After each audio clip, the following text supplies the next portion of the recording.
Well, the Jets lost to the Bills last night was fresh on everyone's mind. And then the Davante Adams trade reports crossed the wire this morning. Let's welcome in our NFL insider, Jordan Schultz, a deeper dive into this move. Thanks for joining us, Jordan. I know you had a very, very long day, so we appreciate it. My pleasure. Great to be taking a break to chat with us. How much did the loss last night factor into the Devonte deal this morning? Goose egg, 0%. There's 0%. I think this deal gets done last night regardless. They had been talking really over the last couple of weeks, Joy, and the two holdups were quite simply the salary and the fact that the Raiders wanted a second-round pick in return. The Jets ultimately gave them a comp 3 so that can become a second, and Woody Johnson said, you know what, I will eat all of the salary. This feels like a desperation move at 2-4. They have the Steelers and Patriots coming up next. I think I told the facility earlier this morning, they believe that Davante Adams can play this week against Pittsburgh. They believe, and that's probably not a big surprise. I mean, everyone kept talking about this hamstring. It really wasn't that significant. And more importantly, they believe that they can go 7-3, 8-2 down the stretch to get back into the playoffs. And I know that sounds like a lot, but you don't make this move right now unless you really believe this is the only option. Now that you mentioned the hamstring, and that means to me he'll actually be playing up to speed because the offense he's very familiar with. There's no question about it, being familiar with the quarterback, as well as Allen Lazard playing opposite him along with Garrett Wilson. What happens now with Mike Williams? Is he traded or is he just flat out released over the next several days? So that's the big question now because, to your point, it's kind of a crowded room all of a sudden. Plus, you have Breece Hall and Braylon Allen, two backs that can catch the ball. They like their tight end, Conklin. So they really do have a crowded wide receiver room, Key. And I reported earlier today that Mike Williams is being made available by the Jets for trade. And this was a guy who came in and signed basically a 1-year, $10 million contract. Obviously comes off the ACL last year with the Chargers, but a really talented big play receiver for whatever reason really hasn't gotten off on the right foot with the Jets. And I thought what you said earlier was significant, where it's basically a situation where the quarterback comes out and says after this last play, this play that really iced the game for Buffalo was on Mike. It wasn't on me. That tells me a lot. So I don't expect Mike Williams to be with the Jets for too much longer. And to your point, could it be a release? Could it be a trade? I have talked to a few clubs today that said they would be interested in Mike Williams, but it does come down to salary as well. And you need to find a team that is desperate enough to go for a receiver right now. Some of these clubs are saying, let's wait a few more weeks. The trade deadline's pushed back a week after Halloween into November. We don't necessarily need to make a move right now. The Jets obviously felt like they needed to today.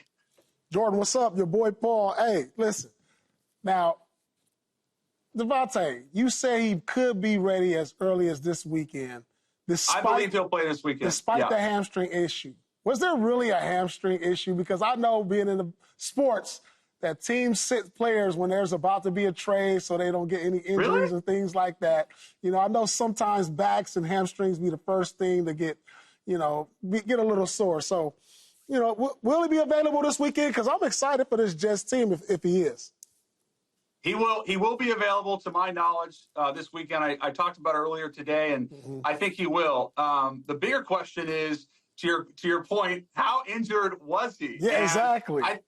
I don't think anybody, and most importantly, the Jets, ever really believed he was significantly injured. Yeah. And we see it in the NBA all the time, Paul. You never want to play a guy who all of a sudden is on the trade block. So suddenly he has a mysterious grade 1 hammy. He's got that lower back soreness. Got that crook in his neck. Suddenly that happens. And it's smart business by the Raiders if that's in fact what they did. But nobody was ever especially worried about the hamstring. And it really shouldn't come as a surprise that the Raiders did it. All right. So, Jordan, tell me what's the latest on Hasson Reddick, who fired his previous representatives and hired new representatives to try to get the deal done, although it doesn't seem like anything is moving in that direction right now. I wouldn't say anything's imminent, but this was something that over the summer we reported that Hasson Reddick requested a trade. Now all of a sudden he's given permission to seek a trade, but it's a much smaller window. Over the summer there wasn't really a hurry. Now we're going into week 7 where a lot of these teams are trying to figure out what they are, maybe more importantly what they're not. Hasson Reddick, I think it's under his best interest and Drew's best interest, Drew Rosenhaus's new agent, to try and get a long-term deal done with the Jets. That's their top priority. If that can't happen, then they want to get a restructure done this year because he's already accrued about $10 million almost in fines. And if that can't happen, obviously you think about maybe a team like Detroit or a team that really needs a pass rush. Obviously, they lose Aiden Hutchinson now. There are teams interested in Hasson Reddick. Make no mistake, he's a really good player. We've talked about it on the show. He's really the only player other than T.J. Watt and Myles Garrett to have 4 straight seasons of 10-plus sacks. He's a terrific player. The problem is you already have a guy who went to an organization where they did not get a deal done, and any new team taking Hasson Reddick on is going to want the security of a new contract. And so the Jets are saying, go ahead, we're going to give you the opportunity to negotiate a new deal. But if that does not happen, then they're really back in the same place they were. And hopefully, for both the Jets and Hasson's sake, they can figure out that common language. But I don't think they're anywhere close right now. So bizarre. Another big wide receiver was on the move today with the Bills acquiring Amari Cooper from the Browns. You had this story first, Jordan. Was this counter to the Jets getting Davante Adams? How did this deal come together? I never got the sense that Cleveland was, or that Buffalo was really in on Devonte. We had talked about them maybe as a flyer if the Raiders were unable, or if the Raiders were unable to find another trade partner, then the Raiders could come back and say, well, you know what? We're going to eat some of this money or a significant portion of this. That's when a team like a Buffalo or perhaps a Baltimore could have come in. But the Amari Cooper deal is a lot different in the sense that his contract is much easier to digest if you're Buffalo than Devonte's. And that was the big issue, obviously, with Devonte, again, just constantly trying to find the common ground with the team. And obviously the Jets were that partner. But Buffalo has really made it clear to me over the last few weeks that they knew they needed to add a wide receiver. Now, whether or not that was a 5-time All-Pro or Pro Bowler like an Amari Cooper, I wasn't sure. This deal really came together this morning. That's when Cleveland really felt like, okay, we have a partner. Then it comes down to the terms. It's not entirely dissimilar to what the Jets did. It's basically a 3 and then a pick swap.